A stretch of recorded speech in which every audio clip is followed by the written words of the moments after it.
yoonaan nu geessite galanii furfinni guddaan siifata.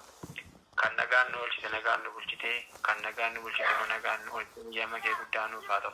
Sagantaa keenya fagoorras dhiyoorras teenyee waliin mari'achuudhaaf eegalle kan qulqulluu hafuura kee nuuf ergitee abbootii keenya niiqaa irratti feesoon irratti Qosxonxinaa irratti argamtee isaan gidduutti argamtee akka isaan geggeessite walitti qabama keenya yaadaa fagoorras dhiyoorras teenyee walitti qabamnee yaadaan mari'achaa jirru kana nu milkeessite marii nagaa marii milkaana qabu nu gochuun jaalala kee guddaa nuuf haa ta'u.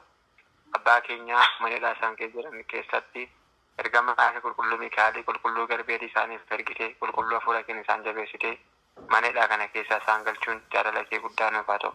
Mana dhabaa kana keessa isaan baasuun iyama kee guddaa nuuf haa ta'u. Obboleettii keenyaa jiristoon jaalala kee nuuf haa ta'u. Kadhannaa keenya akka nu dhageessuuf kan daganne akka nu yaadattuuf nu wajjin taate akka nu geggeessituuf yaa abbaa keenyaa jennee si kadhannaa.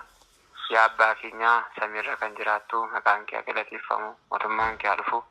Jaalalli kee samiirratti akka ta'e akkasuma lafarratti haa ta'u kan nu gahu buddeen keenyaarraa nuuf kenni. Yakkaa keenya nu dhiisuus kan yakkanii bakkuma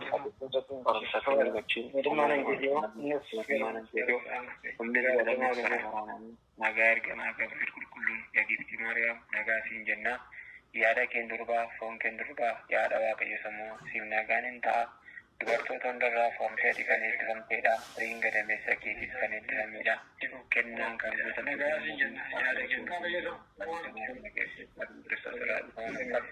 cubbuu keenyarraa nu haa qulqulleessu. Ameen. Galanni abbaaf, galanni ilmaaf, galanni hafuura qulqulluuf Waaqa tokkichaaf haa ta'u. Ameen.